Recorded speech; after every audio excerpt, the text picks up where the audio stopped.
غور کریں، کیوں ہوگا علی سے بغض؟ بے ایمان تو بغض سے مر جائیں گے۔ کیوں تو دیکھتا ہے کہ اتنے عرصے تک ممبروں سے اس علی کو سب کیا جاتا ہے، نعوذ باللہ لعن کیا جاتا ہے؟ تو منافق ہے، تو بے ایمان ہے، چاہے جتنے پردے تیرے اوپر ڈالے جائیں۔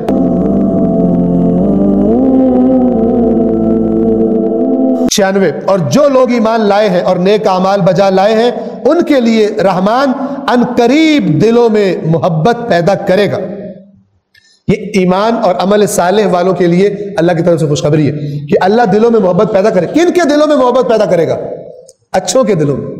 بے ایمان تو بغض سے مر جائیں گے۔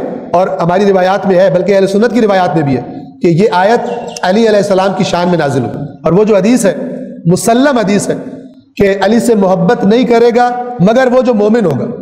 یہ اس آیت کا بھی تعلق ہے اس سے کہ جو ایمان اور عمل صالح والوں کا امام ہے علی، اسلام کی سربلندی کے لیے تلوار چلانے والوں میں اور قتل کرنے والوں میں، مشرکوں اور کافروں میں سر فہرست ہے علی۔ تو جس کے دل میں ایمان ہوگا تو اس کو تو علی سب سے پیارا ہوگا۔ وہ دیکھیں کس نے سب سے زیادہ تلوار چلائی اسلام کے لیے، کون سب سے زیادہ تقویت کا باعث بنا اسلام کی، وہ دیکھے گا علی، تو وہ تو عاشق ہوگا۔ اب جس کے دل میں بغض ہے وہ بے ایمان ہے، یہ مطلب ہے اس حدیث کا۔ جس کے دل میں بغض ہے علی، کیوں، کیا تکلیف ہے تجھے علی سے؟ کیوں تو دیکھتا ہے کہ اتنے عرصے تک ممبروں سے اس علی کو سب کیا جاتا ہے، نعوذ باللہ لعن کیا جاتا ہے؟ تو منافق ہے، تو بے ایمان ہے، چاہے جتنے پردے تیرے اوپر ڈالے جائیں۔ بغض علی والا منافق ہے جو بھی ہو۔ کیوں کہ اللہ کا نبی فرما گیا اس علی کا حب علامت ایمان، علی کا بغض علامت نفاق۔ غور کریں، کیوں ہوگا علی سے بغض؟ کیوں ہوگا علی سے بغض؟ علی نے کیا کیا؟ جرم کیا کیا ہے؟ بغض ہو۔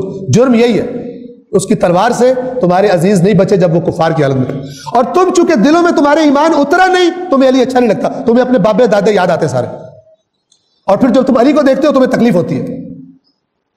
اور یہ ساری باتیں اشارے اللہ کے نبی نے بتا دیے تھے۔ اب جتنے پردے ڈالے جائیں، ڈالنے والے ڈالتے رہیں، خود جواب دیں۔